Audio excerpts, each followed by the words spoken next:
So when I was very young, I lived in a very old mobile home behind my grandparents' house, and I had all the dreams that other little kids had.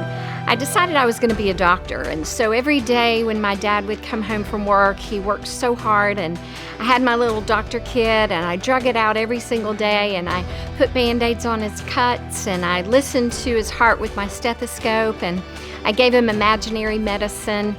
And I told him every day, I said, "You're all better and you're all fixed."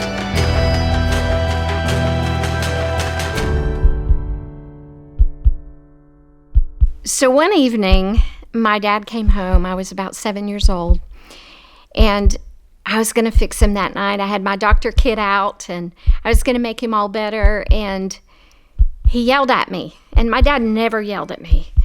And he yelled at me and said, "Just shut up." And he fell over in my bedroom floor.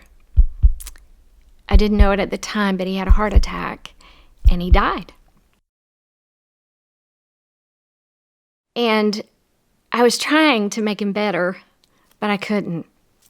So here I am at 7 years old, and as the ambulance came and they took him away, I had the stark realization that he was never coming back. So at 7 years old, I had to put my little homemade dress on, and I had to attend the funeral of my father. And I remember, to this day, I remember thinking, I need to be strong, and I really shouldn't cry. I know I can't fix anything, but I need to be strong. I can at least do that. And as we went to the graveside, I was standing there with my grandfather, and I was thinking, I know my life is never going to be the same.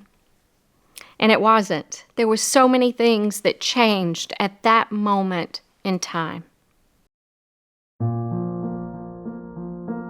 Then I knew what the meaning of bill collector was, and I watched my mom work hard in a factory and come home every night and cry herself to sleep.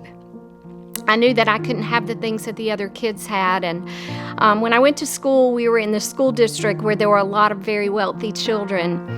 And I sat and I dreamed about getting to do ballet lessons and getting to have a puppy and getting to have the fancy ice cream treats that they talked about, but I didn't have those things. And kids were mean.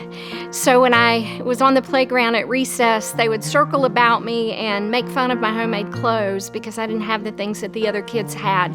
They would taunt me. They would call me the trailer trash kid. And I had those feelings and that shame and all of those things that were associated with things that a child shouldn't have to feel. And as I grew up, my mom remarried several years later, and life improved for us.